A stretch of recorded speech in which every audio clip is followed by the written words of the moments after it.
예, 반갑습니다. 오늘은 11월 6일 수요일입니다.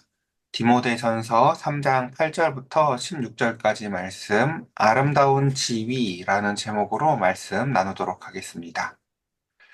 자, 8절부터 함께 같이 오늘은 이제 집사의 자격과 어떻게 세워야 되는지 이에 대해서 함께 같이 살펴볼 텐데요. 이와 같이 집사들도로 시작을 합니다. 자, 물론 이제 여기서 등장하는 집사가 오늘날 우리가 교회에서 딱 집사님 하는 그 집사랑 딱 일치하지는 않습니다. 근데 뭐 그렇다고 해서 또 크게 다르다고 여기실 필요도 없는 부분이 이제 여기 사실 지금 그 디모데 전서에서 얘기하는 어떤 이제 이 앞에 어제 본문에 나왔었던 이제 감독 같은 경우는 이제 장로 정도를 설명을 하는 거거든요. 근데 이제 장로라는 게 이제 목사도 여러분 장로라고 여러 번 말씀을 드렸죠. 이제 목사는 이제 설교하는 장로고 또 그 가운데서 이제 장로라는 게 이제 교회를 다스리고 치리하는 존재들로서 설명이 되어진다면 집사는 또한 이제 섬기는 존재들입니다. 근데 이제 이것을 우리가 이제 오늘 본문에 들어가기에 앞서서 꼭 기억하셨으면 좋겠는 건 이게 계급이 아니라는 걸 꼭 기억하셨으면 좋겠어요. 그러니까 계급이 아니라 그 가운데 역할입니다. 그래서 이제 그 가운데서 이제 목회자가 하는 일은 이제 목사라는 존재는 가르치는 일에 좀 더 이제 탁월한 사람을 세우고 그 밑에 물론 가르치는 것만 잘하면 되는 게 아니죠. 그 밑에 이제 그 기본값들이 다 있죠. 이제 우리가 어제 봤듯이 당연히 한 가정의 남편으로서 가르치는 데 본이 되어야 되거나 수많은 것들이 당연히 있고요. 근데 그 가운데서 이제 집사에 대해서 오늘 함께 같이 살펴볼 텐데 제일 먼저 등장하는 단어가 뭔가요? 이와 같이라는 거예요. 그러니까 이와 같이라는 게 무슨 의미냐면은 앞에 있는 것과 사실 별로 다르지 않다는 것이에요. 그러니까 우리가 목회자보다 이제 뭔가 장로보다 어떤 뭐 이렇게 집사를 훨씬 더 낮게 보는 게 절대 아니에요. 이게 다른 게 아니라 이와 같다라는 개념이 제일 먼저 등장한다라는 걸 여러분이 기억하셨으면 좋겠어서 제가 그걸 굳이 붉은색으로 이렇게 표시해놨어요. 그러니까 크게 다른 게 아니구나라는 것을 먼저 기억하셨으면 좋겠습니다. 그러면 이제 어쨌든 그 집사의 자격과 세움에 대해서 보면 이렇습니다. 첫 번째 정중해야 된다라고 표현이 되어져 있어요. 그러니까 그 앞에 나왔던 장로의 존재에 대해서 그 목회자의 그 존재에 대해서 제일 먼저 표현했었던 것은 권위가 있는 존재여야 된다는 것이었어요. 흠잡을 만한 것이 없게 만약에 그렇다면 집사에 대해서 어때야 되냐라고 하면은 똑같은 건데 그 모습을 이제 품위가 있어야 된다라고 설명을 하고 싶은 것입니다. 그러니까 여기서 정중해야 된다라는 것을 이제 정중해야 된다는 단어를 반대말로 설명해 보면요. 무례하다는 단어의 반대말일 것 같아요. 그러니까 무례하지 않아야 된다라는 것이에요. 그러니까 어, 오늘날 기독교의 되게 그 욕먹는 모습들 중에 되게 다양한 모습 중에 하나가 무례하다는 표현들이 종종 있거든요. 하고 기독교인들은 참 무례해. 자기들밖에 몰라. 그쵸? 근데 집사의 첫 번째 자격이 뭐라고요? 무례하지 않은 정중함을 갖춘 사람이라는 거죠. 이제 더 적절한 단어가 품위가 있다라는 단어가 사실 맞을 것 같아요. 그리고 그 다음에 일구이연을 하지 아니한다라는 것입니다. 왜 사람이 일구이연을 하게 될까요? 그 겉과 속이 다르고 그 가운데에서 그때그때 사실은 어떠한 다름이 있기 때문에 그렇거든요. 그래서 이 집사의 자격의 두 번째 표현이 무엇이에요? 신뢰성이 있는 사람이어야 된다라는 것이에요. 무언가를 하겠다고 했다, 못하겠다고 했다 하는 자기가 자기 자신을 모르는 사람이 아니라 겉과 속이 같아서 할 수 있든 못하든 그 가운데서 늘 아니면 아니다. 마태복음 5장에서 예수님도 그렇게 얘기하거든요. 맞으면 맞다고 하고 아니면 아니라고 할 수 있는 어떠한 존재로서 일구이연을 하지 아니하는 존재여야 된다. 그리고 세 번째, 술에 임박히지 아니하고라고 되어 있죠. 그러니까 술 얘기가 굉장히 자주 등장하는 것을 우리가 볼 수 있죠. 그러니까 술에 인이 박힌다. 뭔지 아시겠지요? 뭔가 되게 잘못된 습관에 절어져 있는 거죠. 그리고 대표적으로 그게 이제 이기적인 욕구가 이제 너무나 이제 팽만하게 드러나는 게 바로 술인데, 그리고 마지막으로 더러운 일을 탐하지 아니하고라고 해서 우리가 보면은 지금 앞에 나타났던 목회자의 이야기에 대해서도 등장하는 이야기지만 항상 그 되게 중요한 그 사람을 그 가늠하는 리트머스지들이 뭐예요? 자세히 보면요. 그 사람의 태도, 그 사람의 말, 그리고 그 사람이 술과 돈을 대하는 태도들, 이런 거라는 거예요, 사실은요. 그러니까, 그 사람 성령 받았어? 이런 거 안 물어보죠, 의외로요. 그러니까, 우리가 뭐, 그쵸. 그래서 뭐 간증 듣겠다고 이 사람한테 덤벼들지 않는다는 거예요. 그러니까, 사실, 뭐, 그, 신앙이라는 게 대단히 깊이 숨어져 있는 모습이 아니에요, 자세히 보면요. 그러니까 막 겉으로 보기엔 저 사람 참 별론 것 같은데 간증 들어보니까 저 사람 대단해 라고 얘기를 하는 경우가 종종 있는데요. 저는 그런 거 별로 믿지 않아요, 사실은요. 그러니까 그럴 수가 없어요, 여러분. 그러니까 말은 그 사람의, 언어는 그 사람의 집이거든요. 그러니까 그 사람이 하는 말이나 행동이나 태도가 만약에 무례한 사람이 있다면요. 그 사람은 절대 좋은 신앙을 가졌을 리가 없습니다. 왜냐하면 좋은 신앙은 그 모든 것들을 다듬어 나아가기 때문이지요. 자, 그래서 그 다음 또 깨끗한 양심에 믿음의 비밀을 가진 자여라 할지니라고 얘기합니다. 깨끗한 양심이라는 것은 그 가운데서 이제 그 복음의 비밀을 갖게 되면 사람에게 나타나는 일이 뭐냐면요. 마음을 끊임없이 씻게 해주시거든요. 하나님이 마음을 씻게 해주시는 역할은 굉장히 간단합니다. 우리의 양심의 거울을요, 우리의 마음에 비춰주세요. 그래서 깜짝 놀라는 거죠. 막 내가 예를 들어서 막 어떤 사람을 욕하고 다녔는데 하나님이 믿음의 거울을 비춰주시면 어떨까요? 내가 욕한 그대로 내가 그 사람보다 더 더럽다는 걸 막 알게 하셔서 다시는 그것을 가지고 누굴 비난하고 싶지 않게 만들어 주시며 여러분이 제일 씻고 싶을 때가 어떨 때입니까? 두 가지일 거예요. 하나는 내가 뭐 땀이 나서 찝찝할 때일 거고 또 하나는 뭘 묻은 걸 봤을 때일 거예요. 그렇죠? 그것처럼 하나님이 해주시는 역할은 뭐냐면 우리에게 그 감각을 일깨워 주셔서 이제는 더럽게 살고 싶지 않고 지저분하고 악한 게 있으면 하나님한테 회개하고 씻고 싶은 마음이 들게 하시고 그 가운데에서 그것을 정말로 그래서 우리가 천리역정에서 예전에 배웠는데 하나님이 사람을 성화시킬 때 하시는 일 중에 하나가 뭐냐면요. 죄를 미워하고 죄를 싸우고 싶어하고 죄를 슬퍼하게 하는 새로운 감정을 주신다는 거예요.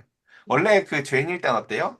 악하고 음란하고 더러운 이익 같은 걸 생각하면 막 좋아요. 막 이렇게. 혹시 여러분 그 수리남이라는 영화 되게 예전에 나왔던 건데 혹시 보셨는지 모르겠어요. 거기에 보면은 그 악한 목회자가 겉으로는 목회자지만 사실은 마약을 통해서 돈을 버는 사람이잖아요. 그쵸? 그곳에 자기만의 왕국을 어떤 것을 세워서요. 근데 그러니까 겉으로는 하나님 이야기를 하지만 뒤로는 사실은 그 더러운 이득들, 수많은 사람들이 어떻게 되든 말든 그 가운데서 이런 것을 통해서 그 자신의 그것을 믿고 의지하는 사람인 것처럼 말이죠. 자, 다시 구절로 가보면요. 결국은 깨끗한 양심에 믿음의 비밀을 가진 자여야 한다. 이게 핵심이에요. 여기가 사실 핵심인데 결국 집사의 자격도 무엇이에요? 그러니까 바르게 어떻게 도덕적으로 사는 사람이 아니라 이 사람이 왜 이렇게 됐다라고 얘기를 하는 거예요. 복음의 비밀로 말미암아 이렇게 닦여지고 씻겨진 사람이어야 된다는 거예요. 근데 그 닦여지고 씻겨진 모습을 먼저 설명했죠. 어때요? 그러니까 무례하던 사람이 이제 품위가 있어지는 거예요, 여러분. 그러니까 아유 사람 안 변해라는 건요. 사실 그 굉장히 의심스러운 언어예요. 여러분, 제가 정말 확언하건대 복음은요 무례했던 사람을 품위 있게 만들어요. 제가 늘 우리 좋아하는 우리 그 필세이사님의 그 우아함도요, 복음이 주는 우아함이 있다니까요, 여러분. 복음이 주는 우아함. 그러니까, 옷에서도 나타나는 걸 수도 있는데요. 그러니까, 저 사람의 말하는 것에 나타나는 우아함이 있다고요. 그 사람의 언행. 와, 저 사람은 어떻게 저기서 이럴 수 있지? 그러니까, 우리가 예를 들면은 이렇게, 전에 우리 필세이사님이 얘기해 주셨나? 거기 뭐 흑백 요리사인가? 거기서도 보면요. 이제 뭐 사람들끼리 좀 투닥투닥 거리는 상황 가운데에서 좀 이렇게 인격이 깊지 못한 사람은 비난을 하거든요. 난 저거 아닌 것 같아 하고 막 날서고 굉장히 시니컬하게요. 근데 좀 내공이 있는 사람은 이렇게 혼잣말을 하더라고요. 와, 쉽지 않네. 이렇게 뭔가 그 사람을 비난하지 않고 그냥 혼잣말처럼 이렇게 하는 게 거기서 보면 어떠한 내공들이 보여요. 그러니까 기독교인이라는 것은 그 가운데서 이제 하나님께서 주신 복음의 비밀로 말미암아 그 마음이 씻기고 닦여지면서 나타나는 자연스러운 그 품위가 있고 그 가운데서 이러한 다양한 모습들이 있다라는 것들을 먼저 첫 번째 우리가 기억했으면 좋겠습니다. 자, 그 다음 두 번째로 넘어가 보겠습니다. 이에 이 사람들을 먼저 시험하여 보고 그 후에 책망할 것이 없으면 집사의 직분을 맡게 할 것이요 라고 하면서 그 집사의 직분을 서둘러서 맡길 필요가 없다는 것을 먼저 얘기해요. 그러니까 지금 우리 그 얘기했던 가장 큰 프레임을 여러분 기억하실 거예요. 에베소는 이미 막 다 세워져 버려 있어요. 그리고 그곳에 잘 훈련된 하지만 그 가운데서 굉장히 쫄보 같고 약간은 연약하고 신경이 굉장히 예민한 어린 디모데가 그곳에 갔어요. 그래서 디모데가 그 가운데 사람들에게 어떤 기준점을 줘야 되는 것이죠. 어떤 모습이 집사의 모습이어야 되고 그 가운데서 어떤 모습이 장로의 모습이어야 하는지 말이죠. 근데 그 사람을 이제 이렇게 세워야 된다라고 하는데 세울 때 제일 첫 번째 중요한 게 뭐라는 거예요? 충분히 시험하는 시간을 가져보라는 거죠. 검증의 시간을 가져보자는 거죠. 그리고 그 후에 책망해야 할 것이 없을 때 세워도 늦지 않다는 것이죠. 되게 왜 많은 교회들에서 직분자를 빨리 세울까요? 숫자가 늘고 싶어서 그래요. 그 사람이 일 안 하던 사람도 그 자리에 올라가면 일을 할 것들을 기대하는 것이거든요, 사실은요. 빨리빨리 세워야 그 사람들이 그 자리에 가서 또 일을 하지. 자, 에베소는요, 그래서 지금 망해가는 교회라는 것이에요, 사실은요. 그래서 그 교회 가운데서 이제 일을 거꾸로 하는 거죠, 여러분. 그러니까 청소할 때 우리 제일 먼저 뭐예요? 정리하고, 그 다음에 쓸고, 그 다음에 닦고 하는 순서대로 일을 하잖아요, 그쵸? 근데 이미 모든 일이 다 마치 집을 도배하는 걸로 비유해도 괜찮겠네요. 집이 싹 비어져 있으면 도배를 그냥 하면 되지만 이미 이삿짐이 다 들어있는 집을 도배하려면 얼마나 힘들어요. 그쵸? 에베소 교회를 사역하는 게 제가 보기엔 짐이 이미 다 들어와 있는 집을 새로 도배해야 되는 거예요. 아직 회심 안 한 사람이 막 지금 뭐 감독이나 뭐 집사로 이미 세워졌다고 생각해 보세요. 이러면 이거 막 되게 어렵잖아요. 그쵸? 저도 예전에 갔었던 교회에서 제일 먼저 했었던 일 중에 하나가 이제 부서를 통합하면서 한 분을 부장에서 부감으로 내리는 일이었는데 부장님이라고 불리던 사람을 제가 부감으로 한 명을 내릴 수밖에 없었거든요. 근데 정말 아무 의미가 없다고 느껴졌는데 그분이 결국 교회를 나가셨어요. 부장에서 부감으로 내려왔다고요. 그때 제가 진실로 얘기했어요. 그분이 저한테 막 그랬었어요. 전사님은 전사님이라고 안 불리면은 괜찮겠니요. 제가 그래서 저 그리스도인이면 돼요. 저 진실을 그래요. 그렇게 설명을 했었지만 그렇지 않다는 거죠. 그 이름이 너무 중요하다는 거예요. 죄송합니다. 근데 그렇다면요, 사실은 그 사람은 그 자리에 있을 자격이 없는 사람인 거예요. 내가 그게 아니고선 그 이름으로 섬기지 못하겠다. 전 집사로 섬겨야 돼요. 저는 권사로 섬겨야 돼요. 대단히 뭐가 잘못된 거예요, 생각이요. 그저 그 직분이 얼마나 아름다운 것인지를 알아야 되는 거죠. 내가 사람을 섬길 수 있는 자리에 있다는 게 얼마나 아름다운 줄 알아야 되는 거지. 그것을 야, 내 말을 안 들어? 하는 어떤 권위의 자리로 인식한다는 것 자체가 굉장히 사실은 무지한 것이죠. 그 다음 11절 보겠습니다. 여자들도 이와 같이라고 하면서 여자 집사들에 대한 이야기를 하는데 또 제일 먼저 등장하는 단어가 뭡니까, 여러분? 이와 같이라는 거예요. 계속해서요. 감독 설명하고 집사의 직분에 대해서 얘기하고 그 다음에 여자들 특히 그 가운데서 설명할 때도 계속 중요한 것은 이와 같이라는 단어가 등장한다는 거죠. 그 다음에 그러니까 이런 단어가 등장한다는 것은 앞에 사람랑 매그 같이 한다는 거죠. 그리고 또 뭐라고 얘기해요? 정숙하고라고 얘기해요. 그러니까 왜 정숙하고라는 단어가 여기 들어갈까요? 야, 여자는 정숙해야 돼라는 말을 하고 싶은 걸까요? 이게 에베소의 상황이 그랬다고 제가 말씀을 드렸죠. 그러니까 우리 에베소 사람들의 그 사도행전에서의 모습 여러분 기억나실지 모르겠어요. 막 그도다 아데미어 시니어 하면서 그 가운데에서 막 2시간씩 막 기도한다고요. 막 무슨 이제 여러분 방언이 이방 종교들도 다 있는 거 아세요? 그러니까 예, 방언으로 막 기도하면서 자기들 방언으로 기도하면서 막 요란 떨고 그 가운데서 각자 자기가 막 신앙이 깊다고 착각하는 거예요. 근데 그렇게 그 이방 종교의 안 좋은 것을 경험했다가 기독교에 왔는데 그게 이름만 예수님으로 바뀌고 그 가운데도 똑같이 요란 떨면서 그 가운데 삶으로 보여주는 게 아니라 뭔가 신앙 그 모습이 별 차이가 없다면 사람들이 혼란스럽겠죠. 그러니까 지금 바울은 디모데에게 그래서 그 얘기를 하는 거예요. 신앙생활은 무슨 뭐 주여 삼창하고 와라라라 한다고 해서 그게 거기서 나오는 품위로 신앙을 보여주는 게 아니다라는 것이죠. 그래서 여자들에게 제일 먼저 계속 요구하는 게 뭡니까? 그 정숙함, 품위, 무례하지 않은 태도라는 것이에요. 예. 그리고 두 번째로는 모함하지 아니하며 이건 이제 보면 3장 15절인가 장절수 제가 정확히 갑자기 기억이 안 나네 한 5장이었나 저 뒤에 보면 다 이제 등장을 하는데 이제 여자들 중에서 이제 이런 사람들이 있다는 거예요. 보면요 이제 막 집집을 돌아다니면서 쓸데없는 말로 일을 만들고 하지 말아야 될 말을 옮기는 사람들이 있는 거예요. 그러니까 그거 하지 말라고 지금 뭐라고 하는 걸까요? 모함하지 아니하며라는 거예요. 그러니까 이 모함이라는 게 꼭 의도가 담긴 게 아니에요. 그냥 이렇게 별 생각 없이 자기가 자기 말을 막 하고 싶은 상태예요. 그러니까요. 그러니까 품위가 있어야 되고 쓸데없는 말을 하지 말아야 되고 그다음 뭐 해야 된다는 거예요. 그래서 그러려면 절제해야 한다라는 것입니다. 여러분 이 절제라는 단어도 되게 오해가 쉬워요. 여러분 절제한다는 게 내가 원래 5개 먹는 사람인데 한 3개만 먹으라는 얘기일까요? 그러니까 내 욕구를 제어하라는 의미도 있긴 하지만 그거하고는 조금 달라요. 그러니까 왜 그거랑 왜 다르냐면요. 어, 여러분, 아유, 우리 술 마시는 사람들이 제일 먼저 술 마시면서 술잔을 기울이면서 술자리에서 하는 말 중에서 이런 말들 많이 들어보셨을지 모르겠어요. 아우, 됐어, 됐어. 오늘 한 잔만 마셔야지. 무슨 말일까요, 우리요? 술 마실 때 제일 처음에 포문을 여는 말이야. 우리 절제하자는 말로 술잔의 포문을 열어요. 자, 우리 오늘 좀만 마시자. 이렇게 하고요. 누가 처음부터 절제하지 말자 그래요. 그쵸? 그러니까 절제하자는 말을요. 저는 그래서 사람의 말을 믿지 않아요. 그래서 이게 제가 어디 뉴스에서 봤었던 걸로 기억하는데, 어느 도시에서는 이제 그 정지선이, 그 자동차 우리 운전할 때 정지선 있잖아요. 그 사람들이 많이 못 지키잖아요. 그게 그 차 서는데에서 정지선까지 그 이제 횡단보도에서부터 정지선까지의 거리가 보통 2m로 설정이 돼 있대요. 근데 그거를 5m로 설정한 도시가 있는 거예요. 5m로요. 근데 놀랍게도 그게 5m로 설정을 강제로 그러니까 정지선이 훨씬 멀리 있는 거죠. 횡단보도로부터요. 근데 거기다가 정지선을 그어놔 봤더니 차들이 그 5m를 조금씩은 넘어도 횡단보도 근처에 침범하는 그 차가 거의 없어지고 나니까 교통사고 확률이 확 떨어졌다는 거죠. 저는 절제는요, 이런 모습이라고 사실은 생각해요.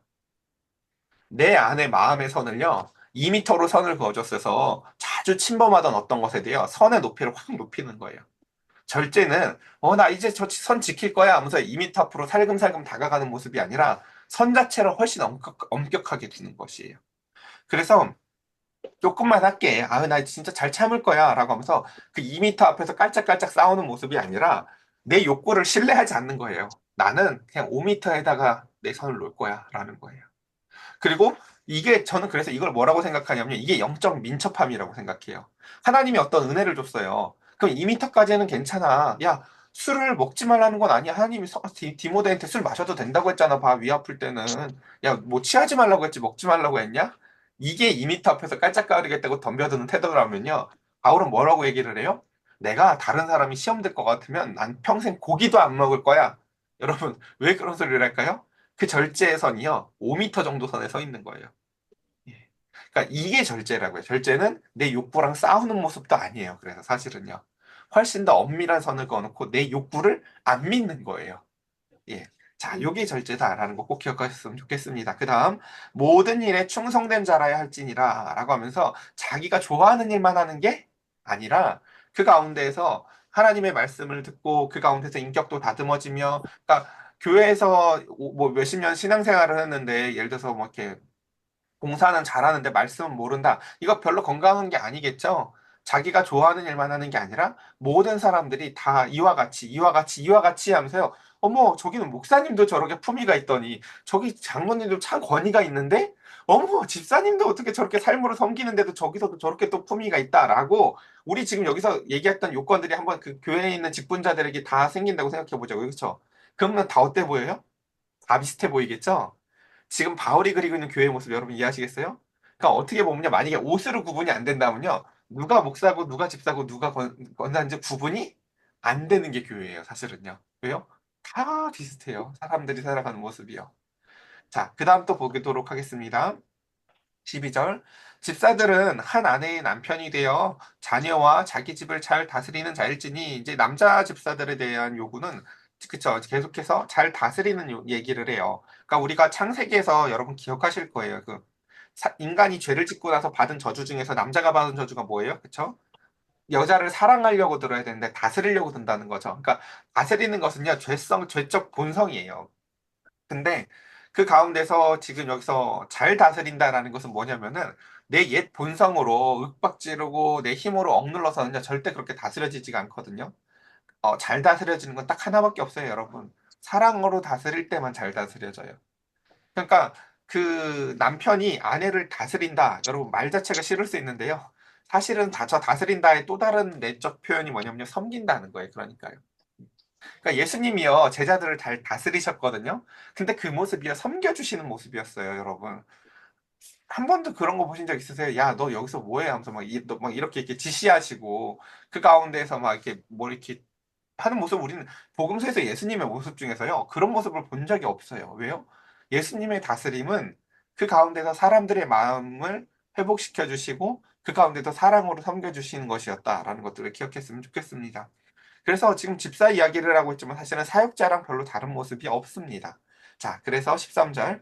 이제 집사의 직분을 잘 한 자들은 이라고 하면서 이제 이 사람들이 갖게 되는 결과물이 뭔지를 설명을 하고 있어요.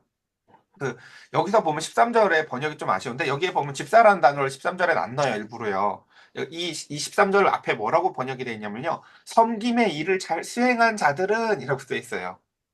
그러니까 결국 지금 그 이름 대신에 이런 표현을 넣는다는 것은 그 모습을 우리한테 보여주고 싶은 거죠. 집사라는 존재들이 어떤 거예요, 여러분?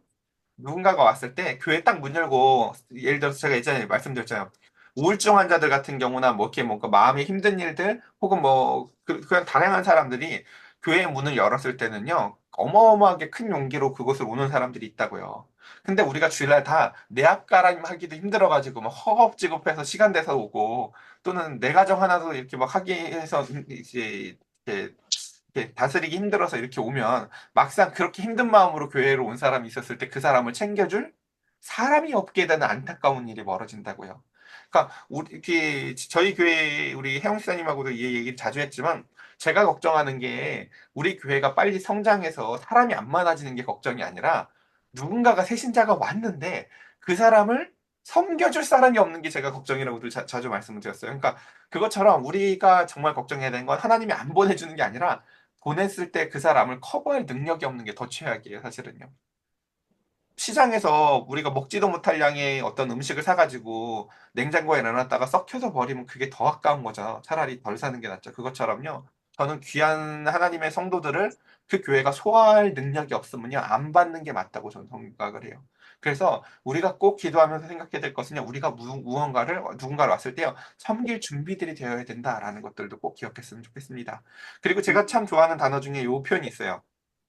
그 집사의 직분들, 그 성김의 일을 잘 수행한 자들에게 받는 복이 뭐라고 돼 있어요? 아름다운 지위라고 돼 있어요. 여러분, 이 아름다운 지위라는 말 들어본 적 있어요? 저는요, 한 번도 성경 읽기 전엔 이런 말을 들어본 적이 없어요. 저는요, 여태까지 늘 이 지위, 직분이라는 것은 다 그 높이로 예전엔 저도 이해했었거든요. 높은 지위, 좀 더 낮은 지위. 그래서 장로는 더 높은 지위. 그 다음에 안수 집사는 그 바로 아래에 있는 지위. 그 다음 뭐 이렇게 권사는 뭐 무슨 지위야라고 해서 다 이 지위라는 것을 높낮이를 생각하는 지위라고 생각했는데 놀랍게도 바울은 이 지위 앞에 붙은 단어가 여러분 뭡니까? 아름다운 지위라는 거예요. 내가 누군가를 섬기기 위해 아름다운 지위라고 설명을 한다라는 것이죠. 왜 이렇게 표현을 할까요? 지위는 서열이 아니라 섬기는 거니까. 섬기라고 주어진 것이니까 그렇습니다. 그러니까 이 말 자체가 어불성설인 거죠. 야, 씨, 나는 권사인데 어디 집사가 하는 말 자체가요. 이상한 소리 하는 거예요. 이 말을 제가 바꿔볼까요? 야, 나는 주방에서 섬기는데 어디 방송실에서 섬기는 사람이 이런 말을 우리 안 하잖아요. 그쵸? 그러니까 그런 그 말, 그 이상한 말을 그렇게 하는 거라는 거죠. 그것처럼 이 직분, 지위라는 거에 굉장히 아름다운 것이다. 라는 것 꼭 기억했으면 좋겠습니다. 그러니까 높낮이가 아니다라는 말을요. 아름다운이라는 형용사를 통해서 다시 보여주고 싶은 것입니다. 다시 한번요. 직분은 뭐다? 그래서 아름다운 거다. 높낮이가 아니다. 라는 거 꼭 기억하셨으면 좋겠습니다. 그래서 그 가운데서 그리스도 예수 안에 있는 믿음에 큰 감력을 얻느니라 라고 하면서 그 말씀으로 마치 그 욥이 고난 가운데에서 내가 여태까지는 귀로만 들었는데 눈으로 봤어요 하는 믿음의 확신이 생기는 것처럼요. 그 가운데서 그리스도의 복음 안에서 신앙생활을 하면서 이렇게 다듬어지는 인격 가운데에서 그 직분을 얻고 그 가운데서 그런 역할을 잘 해 나가는 사람에게 주어지는 복이 뭐다? 예수 안에 있는 믿음의 확신이 더욱더 강하게 부어진다라는 것이에요. 내가 이런 인격이 아니었는데 생각해 보세요, 여러분. 막 이렇게 무례했던 사람이 예수를 믿고 나서 굉장히 우아해지는 걸 한번 상상해 보세요. 그리고 그 가운데서 그 마음이, 그 언행이, 그 품위가 생기는 것을 생각해 보자고요. 그러면 자기가 자기 자신한테 제일 놀랄 거예요. 어머, 내가 이런 삶을 살다니. 어머, 난 늘 시끄러운 걸 좋아하는 자인데 이렇게 조용하고 누군가를 위해서 기도하는 사람이 내가 되어 있다니. 아마요, 제일 놀라는 사람은 사실은 자기 자신이에요. 옆 사람한테 막, 나 어디 이뻐진 데 없어? 나 어디 머리 자르고 나서 바뀐 데 없어? 이런 거 물어보는 게 아니라, 내가 내 자신한테 놀란다니까요. 어머, 어머, 야, 이 안에 나오는 이 아름다운 이 품성은 무엇인가? 라는 것이죠. 자, 그 다음 또 마지막 보겠습니다. 내가 속히 내게 가기를 바라나 이것을 내게 쓰는 것은 이 언어는요, 요 14절 요 얘기는요, 바울의 편지마다 정말 자주 등장해요. 바울이 내가 너에게 속히 가기 원하나 라고 하면서 이건요, 고린도 교회 했을 때도 쓰는 표현이고 되게 자주 써요. 근데 이제 요 표현을 쓰면서 이런 이야기를 왜 하냐면요, 바울은, 그런 거죠. 아이 방문을 확 열어가지고 너 뭐 잘못했지라고 혼내기를 원하는 게 부모의 사실 좋은 모습이 아니죠. 어때요? 하면서 소리를 내서 이제 엄마 확인할 거야. 빨리 숙제해. 라고 하면서 뭔가 사인을 주는다는 건 뭐예요? 얘가 혹시나 잊었을 때 잘 준비되어 있는 모습. 나는 너를 혼내고 싶은 사람이 아니라 나는 너를 칭찬하고 싶은 사람이야. 그러니까 어서 준비해. 라는 시간을 주는 신호기도 하고 뭐 그 다양한 그런 의미를 갖고 있어요. 그래서 그러니까 바울이 원하는 것, 우리가 자녀들이 그렇게 오해할 수 있잖아요. 그쵸? 나 혼내려고 저러는구나. 왜 또 나 혼내려고? 어릴수록 이렇게 생각하죠. 근데 부모가 혼내려고 이렇게 노리는 사람, 무슨 이리처럼 혼내려고 노리는 이리들이 아니잖아요. 그쵸? 어떤 거예요? 칭찬해주기 위해서. 네가 안 한 건데도 불구하고 네가 한 걸로 해주려고 끊임없이 거봐. 너 하려면 잘하잖아. 라고 하는 것처럼 미리 신호를 주는 거죠. 그래서 이렇게 내가 너희에게 갈 것을 지금 준비하게 하는 거죠. 그래서 여러분 고린도 교회에 썼던 표현 중에 그거 기억하세요? 이렇게 워낙 준비가 안 되고 개판인 교회에게 내가 너희한테 가서 그 믿음이 말에만 있는 건지 아니면 진짜 실력이 있는 건지 확인할 거야. 이 협박 아닌 협박을 왜 할까요? 지금이라도 준비하게 하려고요, 사랑으로. 예. 그래서 15절. 만일 내가 지체하면 너로 하여금 하나님의 집에서 어떻게 행하여야 할지를 알게 하렴이니라고 합니다. 어유 시간이 많이 지났네요. 요거 얘기만 하고 마칠게요. 지금 여태까지 요 집사에 대한 글을 쓰는 목적을 뭐라고 얘기해요? 너희가 그 하나님의 집에서 어떻게 행하여야 할지를 알게 하려 합니다. 라고 붙어 있어요. 여러분, 15절만 딱 떼서 보면요. 하나님의 집을 우리가 만약에 교회라는 건물을 생각한다면, 교회에서, 교회에서 어떻게 해야 할지 알게 하려고 이걸 썼다라고 만약에 지금 이 글을 이렇게 해석하면 여러분 앞에 있는 말이 하나도 다 말이 안 되죠. 왜요? 우린 앞에서 교회에서 어떻게 하라는 말을 한 번도 본 적이 없어요. 지금요, 별로. 아, 뭐였어요? 너는 삶을 어떻게 살아야 돼? 너는 가정에서 이렇게 본을 보여야 돼? 라는 얘기를 여태 했는데, 그게 뭐라는 거예요? 하나님의 집에서 어떻게 하는지를 설명한 거래요, 이게 다. 그러니까 지금 바울이 염두에 둔 이 하나님의 집은 뭔지 아시겠습니까? 우리의 마음과 우리의 가정이에요. 그러니까 이 하나님의 집은 지금 갑자기 뜬금없는 교회 건물을 얘기하고 있는 게 아니다라는 것입니다. 너희가 하나님의 집에서 그러니까 지금 지금 여러분들이 큐티하고 있는 우리 저 송정동에 있는 우리 혜영 집사님 집 가정 정확히는 가정 우리 필사 집사님의 저 가정 우리 숙자 집사님의 가정 우리 윤정숙 집사님의 가정 우리 이지의 가정 이 가정들이 다 지금 하나님의 집인 거예요. 그렇죠? 거기서 어떻게 행할지 가르쳐 주려고 지금 이 설명하고 있다는 거예요. 그렇죠? 그러니까 이게 바로 교회 오면 어떻게 하라. 집사는 교회 오면 이런 모습이어야 돼. 권사는 교회 올 때 이렇게 옷 입고 와야 돼. 이런 말을 이야기하고 있는 게 아니다라는 것입니다. 애초에 하나님이 여러분들의 가정이다라는 걸 설명하고 있다는 것이죠. 그래서 이 집은 살아계신 하나님의 교회요. 진리의 기둥과 터인이라라고 하면서 그러니까 이 여태까지 설명했던 건 내 마음은 내 마음대로 살라고 주신 것이 아니라 하나님의 교제의 장소다라는 설명들을 해 나가며 마지막에 크도다 경건의 비밀이여라고 하면서 결국 그 생각해 보자고요. 우리가 경주에 산다고 해볼까요? 늘 막 불국사를 자랑한다고 생각해봐요. 야, 우리가 이것 때문에 먹고 살지. 막 이렇게 하다가 막 크도다 하면서 이 불국사여 하던 사람들 앞에서 우리가 얘기하는 거죠. 이제 그 근처에 예수님을 믿게 되고 더 이상 거기서 나오는 이득으로 먹고 사는 자들이 아니라 예수님으로 말미암는 이러한 다양한 것들을 누린 사람이 이 경건의 비밀의 핵심이 뭐라고 보는 거예요? 예수 그리스도라고 보는 거죠. 예수 그리스도는 오늘 본문에 나타나는 대로 뭐라고 얘기해요? 육신으로 그분은 이 땅에 오셨고요. 그 가운데서 영으로 다시금 부활하셔서 의롭다 하심을 받으셨고요. 천사들에게 보이셨고 만국에게 전파되셨고 세상에서의 믿는 바가 되셨고 영광 가운데서 올려주신 우리 예수 그리스도가 바로 이 모든 경건의 비밀이야 라는 것이죠. 너희가 예를 들어서 아까 경계에서 알았던 그들이 만약에 그 불국사가 자신들의 어떤 그 부의 원천이라고 믿는 바가 되었다면 그리스도인은요 바로 이 예수 그리스도가 우리 애초에 그래서 처음에 시작이 그거 있었잖아요. 그래서 우리의 후견자는 하나님이셔라는 외침을 기억했었으면 좋겠습니다. 바로 오늘 이 말씀들을 통해서 우리 한 사람 한 사람의 가정 가운데에 참된 하나님의 은혜가 풍성하시길 간절히 축복합니다. 우리 잠시 함께 같이 말씀 기억하며 기도해 볼까요?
제가 기도드리겠습니다. 하나님, 오늘 우리가 본문을 통해서 그 집사의 세워짐과 자격에 대해서 살펴보았습니다. 끊임없이 주님은 그 바울을 통해서 이렇게 말씀하십니다. 이와 같이, 이와 같이, 이와 같이.